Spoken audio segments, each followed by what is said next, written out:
Bienvenue dans le Super Focus Podcast épisode 10, le dernier épisode du podcast. Quoi? Lucas, tu nous abandonnes déjà? C'est déjà terminé? Oui, mais vous inquiétez pas, des choses arrivent. J'espère que vous allez bien. Bienvenue ici, on reprend le focus sur son corps et son esprit dans ce fameux monde où tout est fait pour se perdre. Déjà 10 épisodes, déjà je suis très content d'être arrivé, jusqu'à là, c'est pas grand-chose, mais quand même, hein, ça reste des sujets, qui étaient pas très simples à aborder. Dans ces 10 épisodes, on a parlé, bah, spiritualité, on a parlé un petit peu business, on a parlé un peu, d'identité, d'incarnation, méditation, beaucoup de choses qui ont été très nouvelles et en fait, c'était un petit peu un résumé de mon année 2025 qui s'achève bientôt. Mais ouais, clairement, les 10 épisodes, ça a été un peu un résumé de mon année où j'ai appris énormément de choses. Je crois que je me suis, jamais autant, transformé en une année et dans cet épisode, qui est le dernier de cette saison. Voilà, en fait, je me suis dit, j'ai eu un déclic, tu vois, en marchant, sans distraction et ça sera le thème de l'épisode d'aujourd'hui. Je marchais comme ça tranquille et je me suis dit: «Tiens, j'aimerais bien parler de cette thématique-là dans mon podcast». Mais un seul épisode ne suffirait pas et j'ai l'impression que ça serait un petit peu trop différent du reste et des fois, en fait, ça me saoule de me forcer, à faire des épisodes genre chaque dimanche, parce que ça reste un projet, passion, un projet à côté. C'est pas mon projet, ma priorité numéro 1, c'est pas avec ça que je gagne ma vie. Si pour ceux qui ne le savent pas, je suis coach en calisthénie à côté, je fais beaucoup de création de contenu et cetera. Donc m'imposer ce rythme de podcast, ça reste quand même quelque chose, bah, où ça m'enlève mon focus littéralement. Je fais beaucoup trop de choses et je suis pas du tout focus et littéralement créer, cette vision, ce podcast, cette méthode super focus parce que moi-même, j'ai trop du mal à être focus dans ma vie et dans mes projets. Je fais trop de trucs, j'ai envie de faire trop de trucs, j'ai envie de m'éparpiller en permanence et j'avais envie d'apprendre à comment reprendre un peu de focus. Voilà, donc je me suis dit: «Tiens, ce serait cool qu'en fait, bah, là, l'épisode 10, ce soit un peu le point final de cette saison 1 qui a été pour objectif d'introduction à ce podcast, d'introduction à ma vision et de mettre en lumière tout ce que j'ai appris et expérimenté dans cette année 2025. Parce que j'ai expérimenté beaucoup de choses. Donc j'avais de la matière à, transmettre, à expliquer. Mais si je m'imposais un rythme d'un épisode par semaine, sans expérimenter des choses, bah, au final, je me transformerais un petit peu en imposteur. Voilà, comme je dis souvent, c'est pas pour me rabaisser, mais j'ai que 23 ans, j'ai pas fait énormément de choses dans ma vie.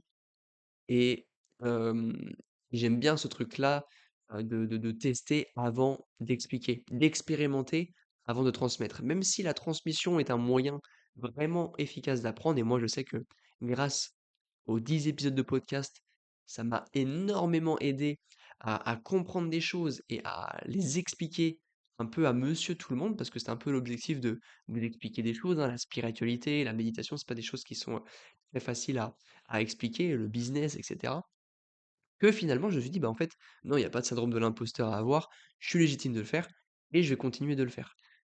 Sauf que si je continue dans cette lancée-là, bah, en fait, j'allais me retrouver, comme ça a été un peu le cas ces dernières semaines à: «Putain, ah merde, j'ai pas sorti d'épisode depuis 2 semaines, qu'est-ce que je vais dire? Ah OK, j'ai fait ça, bon, bah, vas-y, j'essaye de faire un truc avec».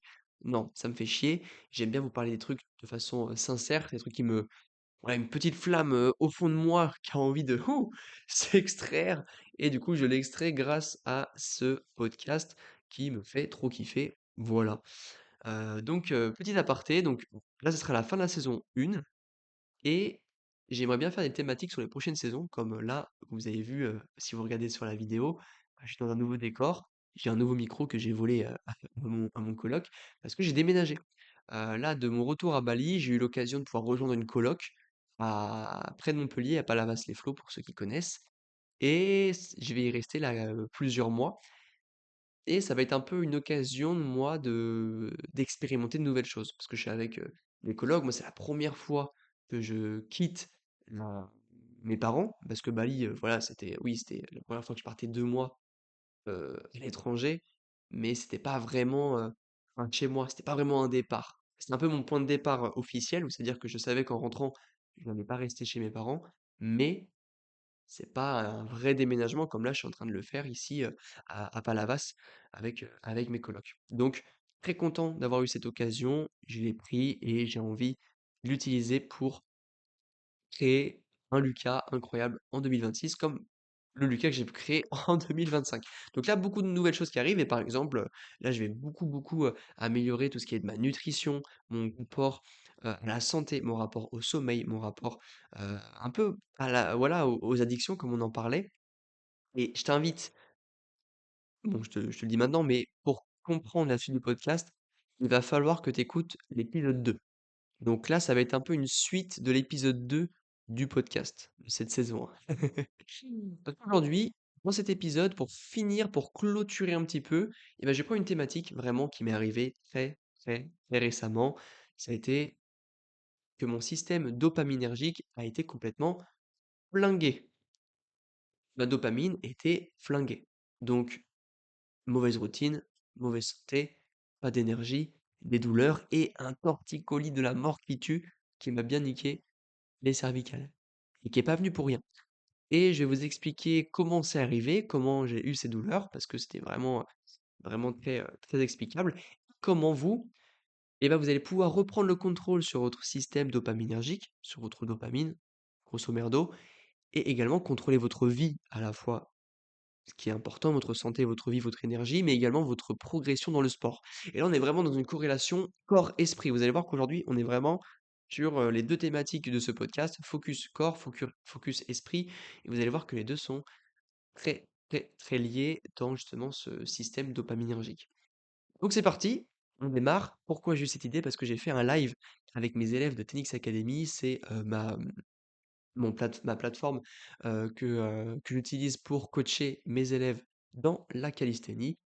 Donc c'est un projet là que je suis en train de construire pour, le sortir début d'année. Donc début janvier, je vais ouvrir les portes de l'académie. Voilà, si toi la calisthénie ça t'intéresse et ce côté spirituel super focus te parle, et bah, reste connecté, va t'abonner à mon Instagram et ma chaîne YouTube, c'est Lucas Julemier, ou c'est en description, tu pourras trouver et tu pourras me rejoindre dans l'académie pour pouvoir qu'on échange et qu'on progresse en reprenant le focus avec des vraies méthodes. Bref, ça, c'était une petite promotion. Donc, j'ai fait un live avec mes élèves en leur expliquant que voilà, mes dernières semaines à Bali, c'était compliqué, entraînement compliqué, travail compliqué, énergie compliquée. Et en fait, j'ai vraiment atteint une routine plutôt basse. Je scrollais beaucoup, je clignotais beaucoup, j'étais très sédentaire, je faisais pas beaucoup de pas. Et j'étais pas, si j'étais quand même heureux, mais j'étais pas épanoui. C'est-à-dire que je savais que je pouvais être encore plus heureux, mais j'étais pas à mon état habituel, donc un peu frustrant. Alors que début Bali, si vous avez écouté, je crois que c'était l'épisode, 5, où j'expliquais mes premières semaines à Bali, mais j'étais le roi du monde. J'avais une routine de ouf. Je faisais 10 000 pas, je mangeais correctement, je lisais des livres, je méditais tous les jours, je faisais mes meilleures séances de sport. J'avais vraiment, en 2 mois, eu les extrêmes opposés en termes de routine, en termes d'énergie, en termes de kiffance de la vie. Et tout ça est dû à quoi? Est dû à mon système dopaminergique qui a été complètement flingué. Et c'est le sujet d'aujourd'hui, et on va commencer avec qu'est-ce que la dopamine? Qu'est-ce que le système dopaminergique que je dis depuis le début? La dopamine, c'est pas l'hormone du plaisir comme certains pourraient le croire. Hem, c'est l'hormone qui va vous pousser à agir, heu, qui va vous mettre en mouvement, vous mettre en action. Par exemple, imaginons que vous avez faim, il est 19h-20h, vous devez manger, vous n'avez rien dans le frigo, vous avez des ingrédients et ben, vous savez que vous allez cuisiner pour pouvoir manger, donc votre dopamine va être sécrétée pour pouvoir te mettre en mouvement hem, d'aller faire la cuisine. Et c'est pour ça que des fois, on a un peu la flemme. Par exemple, quand on a le ménage à faire mais qu'on le fait pas, c'est que notre système dopaminergique est probablement pas assez, heu, bien foutu pour nous mettre en mouvement pour qu'on aille faire le ménage. Voilà, vous comprenez le truc et c'est pour ça qu'on procrastine énormément, on scrolle beaucoup, on mange du sucre et cetera. Allez voir l'épisode 2, j'explique comment, une routine peut vous faire, monter et baisser votre, système dopaminergique, ça va être très intéressant. Donc comment ce truc-là, il se dérègle? Comment on peut le contrôler? Tout se passe par l'action. Littéralement, comme je vous l'ai dit, et ben, début à Bali, nouvel environnement. Donc comme c'est un nouvel environnement, votre cerveau, il a un peu carte blanche sur les habitudes qu'il va pouvoir ancrer. Ça veut dire que, bah, regardez, là, je suis par exemple à Montpellier, je viens d'arriver, il y a il y a 2 jours et en fait, bah, j'ai un peu carte blanche de OK, concrètement, là, je peux mettre n'importe quelle habitude en place parce que c'est un nouvel environnement. C'est un petit peu comme si vous avez un tableau blanc et que vous pouvez dessiner n'importe quoi. Bah, c'est un peu la même chose. Un nouvel environnement, votre cerveau, il le connaît pas et comme on associe souvent les choses, bah, un peu visuelles, un peu sonores, avec de l'odeur également, à des habitudes et bah, ça peut être simple d'ancrer des nouvelles habitudes. Comme ça peut être compliqué d'enlever des mauvaises habitudes dans le même environnement. Si vous avez, si vous êtes habitué à fumer, chez vous sur la terrasse en permanence et que vous y êtes quasiment tous les jours et que vous voulez arrêter de fumer alors que vous retournez tous les jours à l'endroit où vous fumez, et bah, votre cerveau, il va commencer à bugger. Bah, attendez, c'est là, que je fume normalement. Je peux pas arrêter de fumer en étant au même endroit à chaque fois. C'est pour ça que parfois c'est intéressant de dissocier, l'endroit où on a ses addictions pour pouvoir justement les détruire, les casser. Et du coup, Bali, c'était ça. Bali, nouvel environnement, donc je pouvais littéralement créer de nouvelles habitudes. Donc là, j'ai commencé à méditer, j'ai lu un nouveau livre, j'ai commencé à marcher régulièrement, j'avais une nouvelle salle de sport qui était cool, j'ai fait de bonnes séances. Voilà, j'ai vraiment tout optimisé dans plein de parties de ma life pour, pour pour atteindre un niveau, de dopamine vraiment, tellement faible que tout m'excitait. Vraiment, rester 1 heure sans musique, à rien faire chez moi et bah, ça me faisait trop kiffer. Alors qu'à l'inverse, sur des personnes qui ont un système dopaminergique, qui ont une on va dire une baseline, ce qu'on appelle de dopamine très haute et bah, ne pas avoir de stimuli, ne pas avoir de musique dans les oreilles quand vous marchez et bah, ça vous met dans la souffrance parce que ça vous amène trop peu de dopamine, de de kiffance, donc ça vous met dans la souffrance ultime et c'est ça qui différencie une personne, qui a besoin beaucoup de choses et une personne qui a très faible dopamine et du coup, toutes les actions, la font kiffer. Bref, du coup, j'étais vraiment, un peu à mon prime dans ce moment-là et progressivement, par des micros actions et des changements d'environnement, c'est-à-dire qu'au bout d'un mois, à Bali, on a changé de ville, on a changé de salle et c'était un peu plus compliqué. Ça veut dire qu'on a changé de ville, dans une villa que j'aimais un peu moins, où j'avais du mal à dormir, j'avais pas une bonne énergie. C'était également, là où j'ai dû apprendre à faire du scooter parce que j'ai jamais fait de scooter, j'avais peur de faire du scooter, mais on était tellement loin des salles de sport, la plus proche était à 30 minutes, j'étais obligé de faire du scooter si je voulais aller m'entraîner. Donc voilà, beaucoup de cassage de tête sur, ma routine qui me cassait un peu la gueule. C'est-à-dire que j'allais pas m'entraîner au bon jour, j'allais pas courir correctement. Quand je courais, c'est sur un tapis, je pouvais pas courir dehors et cetera. Beaucoup de choses qui changeaient et qui me faisaient un peu chier, mais c'était des micro trucs donc voilà, sur le coup, je le vois pas, mais je vois petit à petit que, bah, en fait, ma routine se dégrade. Je suis passé d'une routine de ouf à, bon, bah, je me couche un peu plus tard, je me lève un peu plus tard, je commence à vouloir manger un peu plus de sucre parce que, bah, j'ai beaucoup de frustration qui se crée dans la journée. Du coup, le soir, j'ai des fringales de sucre. Parce que oui, si vous savez pas, les fringales de sucre le soir sont pas dues à ce que vous mangez, sont souvent dues à ce qui vous passe dans la tête toute la journée.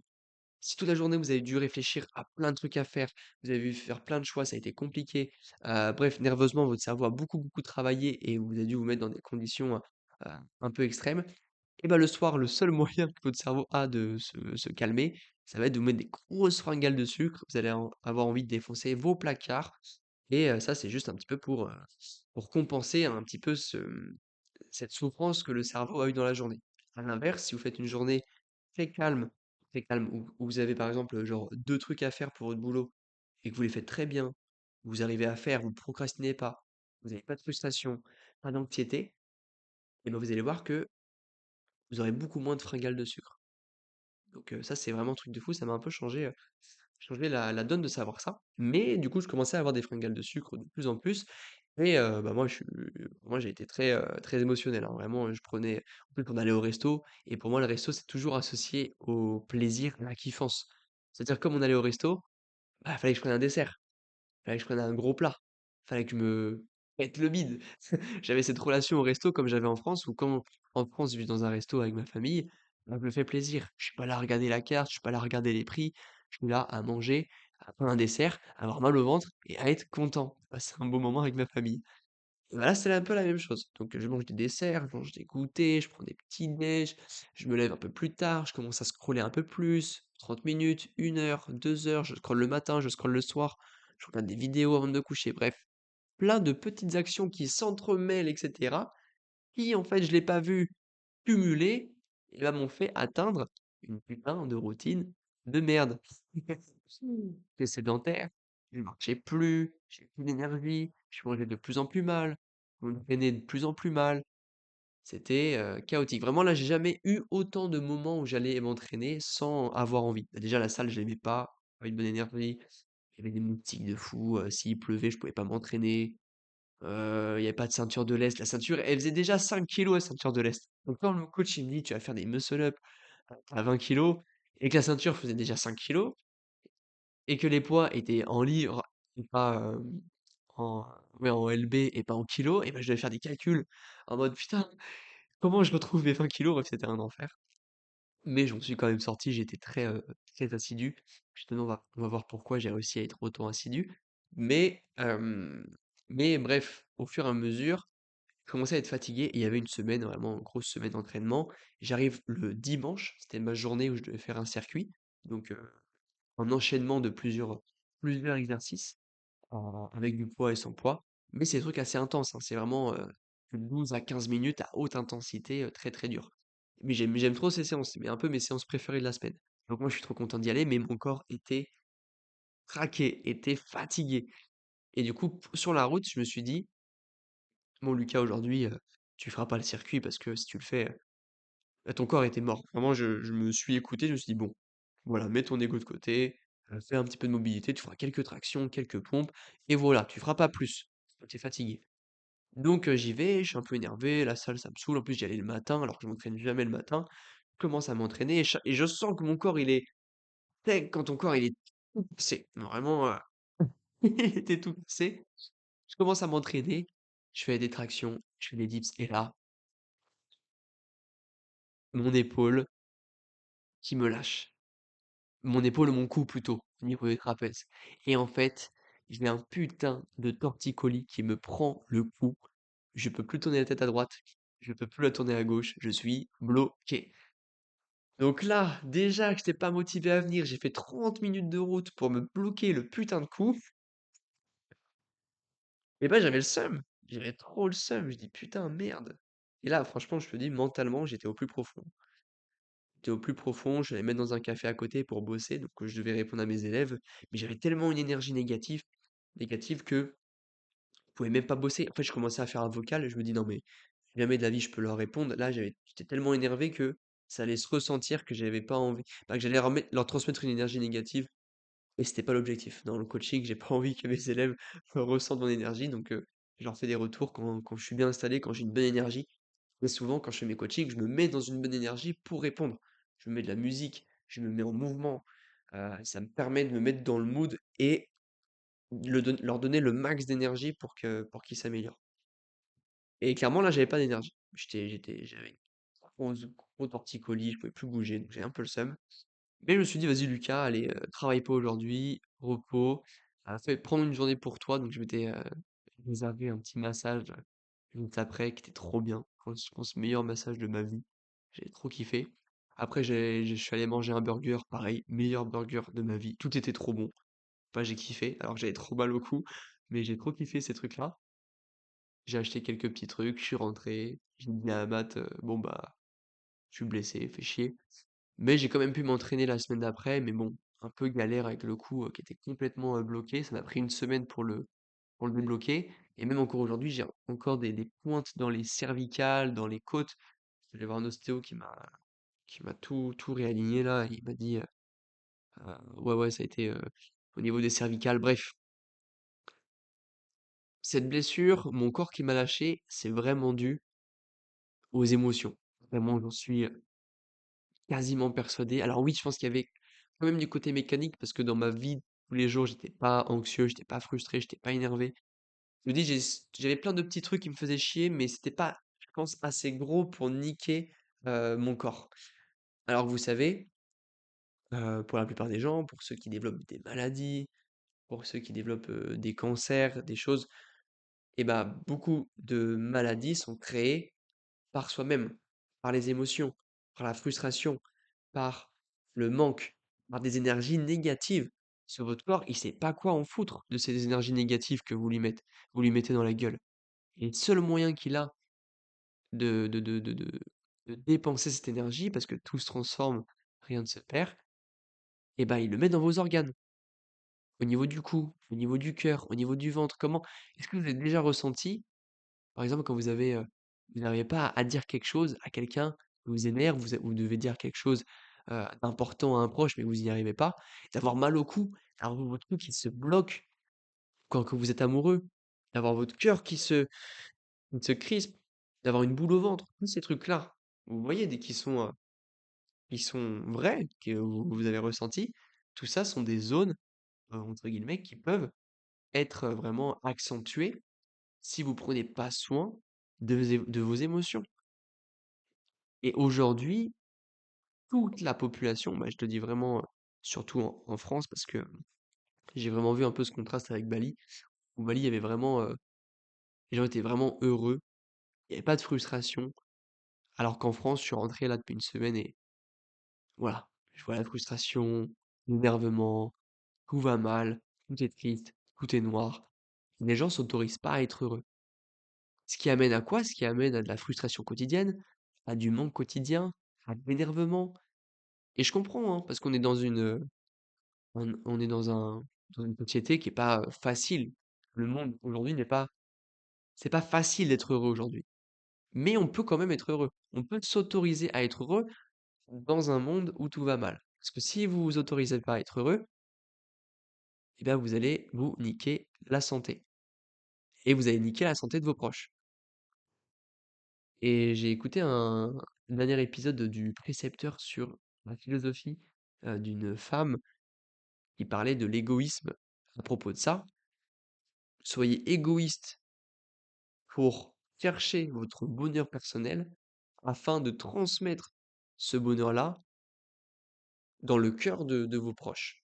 Et clairement, moi, c'est une philosophie que j'ai depuis longtemps, qui est assez dure à dire à voix haute, hein, parce qu'elle est un peu radicale, hein. Elle est un peu en mode, bon, je m'en fous de tes problèmes, moi je veux être heureux. En fait, c'est pas forcément être égoïste dans ce sens-là, en mode j'en ai plus rien à foutre du reste, c'est être égoïste dans le sens, n'allez pas être infecté par des choses qui n'ont pas d'intérêt pour vous. Ça veut dire que si vous avez envie de militer, je sais pas si vous êtes à fond politiquement parlant, mais et que ça vous tient à cœur, parce que vous avez vraiment envie de changer les choses, d'aller faire des manifestations, etc. Et que c'est vraiment lié à vous, et ben allez-y. Si ce combat-là ne vous prend pas plus d'énergie que vous en avez, et ben vous pouvez aller le faire.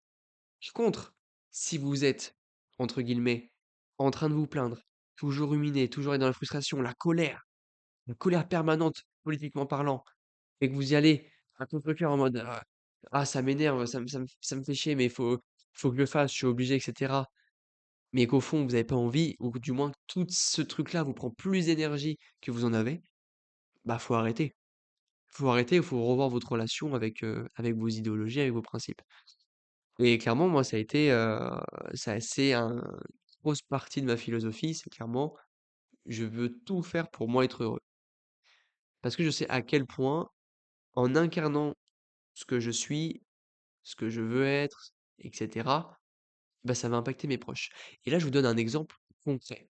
Quand j'étais à Bali, hem, donc si vous voulez, là, je vais parler de mes parents. J'ai pu appeler mes parents plusieurs fois à Bali et c'était trop bien. C'est-à-dire que je suis passé littéralement de être tous les jours avec eux, où je suis content, mais voilà, on n'a pas les mêmes, centres d'intérêt, on n'a pas la même énergie, on n'a pas la même vision du monde, donc c'est compliqué de de de pas de discuter, mais c'est compliqué de rester dans leur quotidien, dans leur cercle, dans leur routine.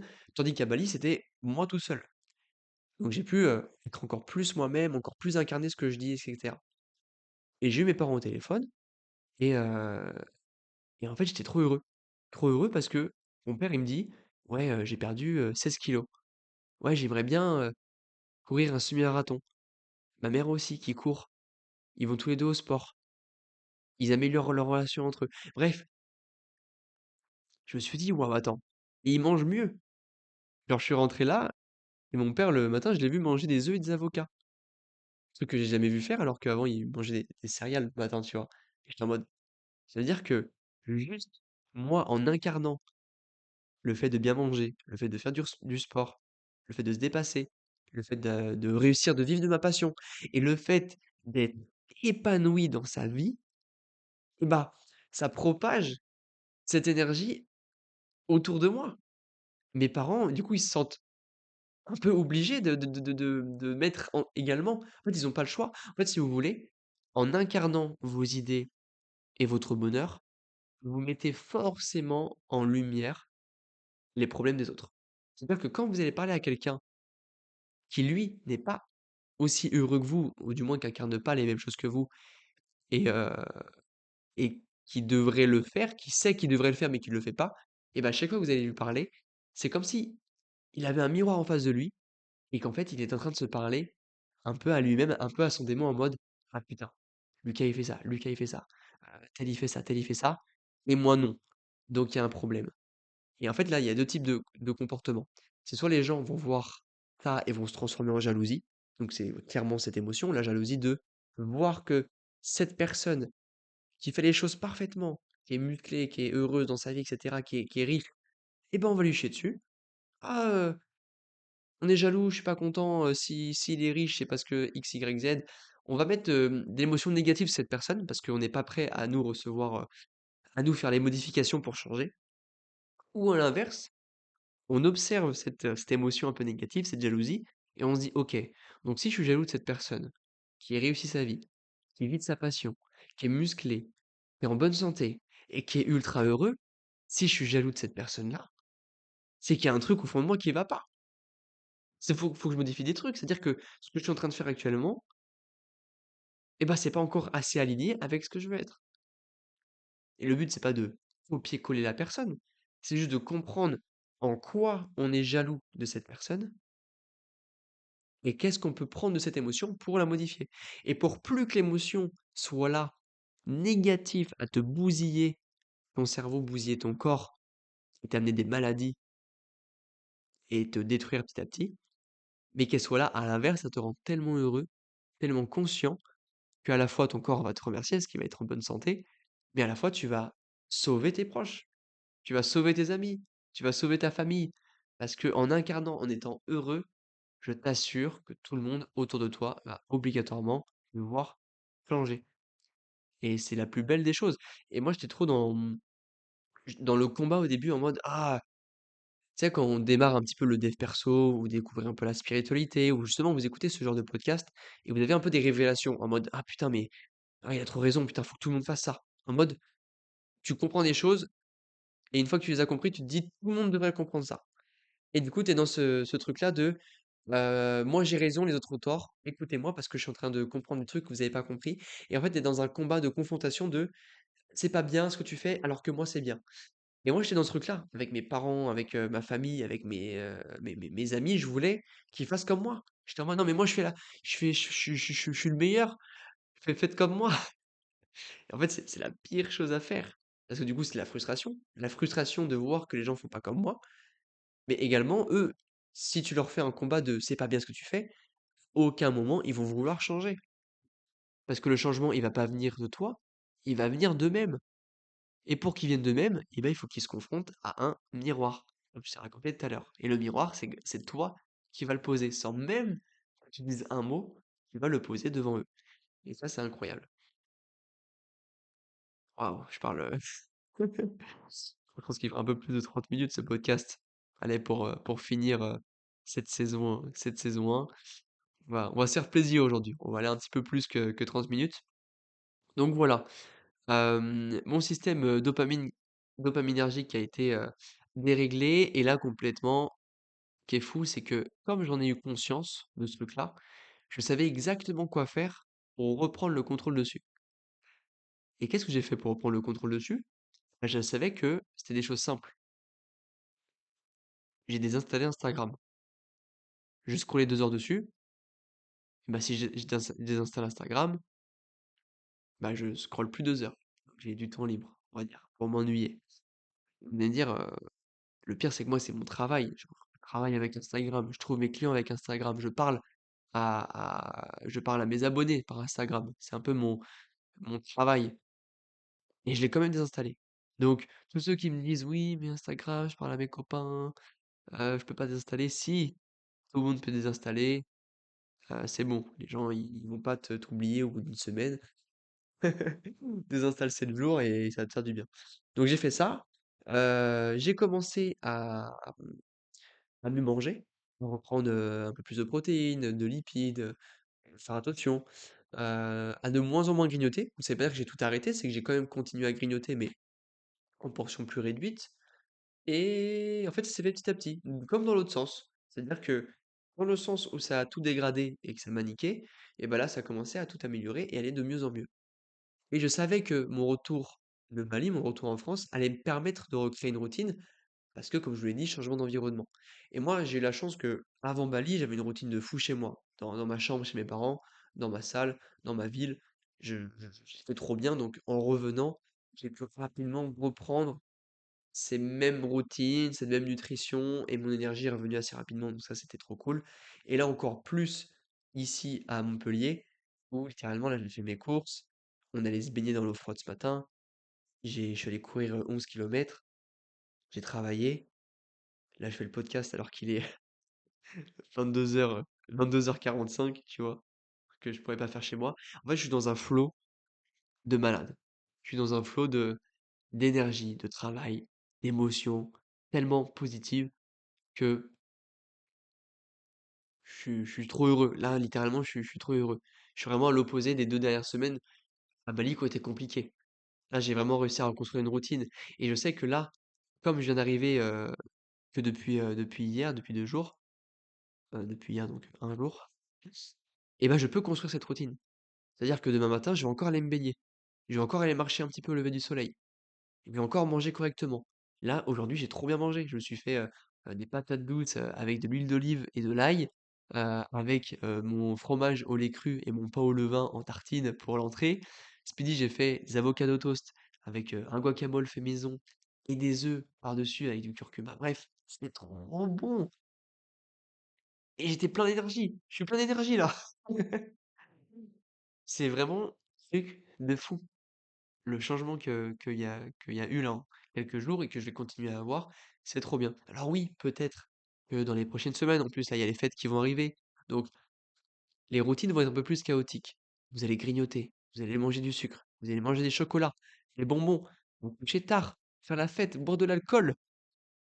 Et en fait, ce qui va se passer, c'est qu'il y a 2 types de personnes dans ces fêtes de fin d'année. Il y a soit les personnes qui vont être un peu comme, en fait, toi et moi, un peu dev perso, un peu en mode, voilà, on essaye de bien faire, on essaye d'avoir une vie correcte, de faire attention à ce qu'on fait, et cetera. Et on va être dans la frustration. «Ah, moi j'ai pas envie de boire d'alcool. Ah non, faut pas que je mange de sucre. Ah, faut pas que je me pète le bide. Non, faut pas que je me couche tard». Et tu vas être dans une frustration constante, une frustration d'énervement et de crispation et là, comme je te l'ai dit tout à l'heure, c'est une énergie qui va te prendre, qui va te faire crier, qui va se balader dans ton corps et c'est pas ouf. Ou à l'inverse, la deuxième personne dans ce contexte, c'est qu'elle sait que ça va être chaotique, elle l'anticipe un petit peu, donc en essayant d'anticiper, en façon nutrition, sommeil et cetera, en essayant de faire les choses bien, mais qui va accepter de A à Z de ce qui va se passer entre le 24 et le 2 janvier, et ben, j'en ai rien à foutre et je me fais plaisir. Et au lieu d'associer cette période-là de quelques jours à une frustration extrême de: «Ah putain, ça va niquer tous mes résultats, tous mes gains et cetera. Si j'arrive pas à aller m'entraîner, ça va être horrible». Au lieu d'associer ça à de la frustration, t'acceptes, t'associes ça à du kiff en mode: «Bah, allez, je me fais kiffer, je mange ce que je veux, je m'entraîne comme je veux, je fais du feeling, même je peux arrêter de suivre mon programme, je m'en fous. Ça va durer 7 jours et après je sais que je vais reprendre». Mais pendant 7 jours, tu t'acceptes le fait que ça va être chaotique, que ça va être le bordel et tu prends du plaisir. Tu prends du plaisir à bouffer ton chocolat, tu prends du plaisir à boire de l'alcool, à te mettre une cuite, à te coucher à 3 heures du mat et t'acceptes. Et je t'assure que tu auras moins de dégâts physiquement à accepter ce chaos et ce changement de routine que si tu essayais de conserver ta routine actuelle avec toute la frustration que tu allais accumuler, je t'assure que le deuxième cas est le cas où tu acceptes a le plus de bénéfices. Même si, paradoxalement parlant, tu bois de l'alcool, tu manges gras, tu manges trop, tu dors pas assez. Je te l'assure, j'en suis, convaincu. Voilà, t'en fais ce que tu veux de cette info, à toi de choisir. Mais ça, du coup, je t'ai pris le contexte entre le 24 et le 2 janvier, mais c'est également, la même chose pour tout, tout dans la vie. Voilà, si vous faites, si vous grignotez, si vous prenez un dessert, si vous pouvez pas faire un entraînement, et ben, il y a 2 choix, c'est soit vous vous êtes frustré, soit vous acceptez. Et dans le choix où vous acceptez, vous êtes heureux que ça se passe comme ça, vous êtes heureux de bouffer votre dessert et de manger du sucre, et ben, je vous assure, vous allez avoir plus de bénéfices que à ne pas le faire en étant frustré, avec la frustration en vous. Voilà, donc attention, les émotions ont bien plus d'impact que vous le pensiez. J'ai écouté un super podcast avec Nassim et Astrid, je sais plus son nom de famille, qui fait du fitness neuro-émotionnel et a parlé exactement de ça. C'était un très bon podcast, je vous invite à aller l'écouter après celui-là.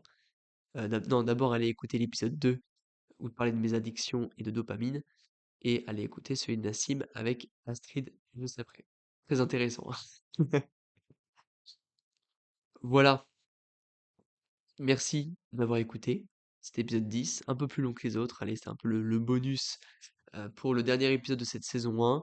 Je reviendrai je ne sais quand pour une saison 2, je pense en 2026, le temps que voilà, je m'imprègne de nouvelles connaissances, que ici à Montpellier, avec mes colocs qui sont également, qui font également du sport, qui font également de la création de contenu, qui sont très très forts en, en nutrition, etc.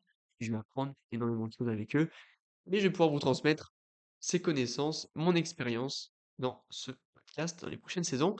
Sur ce, abonnez-vous à mon Instagram si vous voulez pas louper euh, mes petites aventures. Donc Lucas Julemier, pareil sur ma chaîne YouTube. Il y a ça en description. Prenez soin de vous, prenez soin de votre esprit, prenez soin de votre corps, reprenez le focus, mais apprenez à lâcher le focus quand il y a besoin de le lâcher. Faites-vous plaisir, profitez de vos proches, bonne fête de fin d'année, bonne année 2026 en avance parce que c'est comme ça. Allez, tchuss, faites-vous kiffer, profitez de la vie est belle.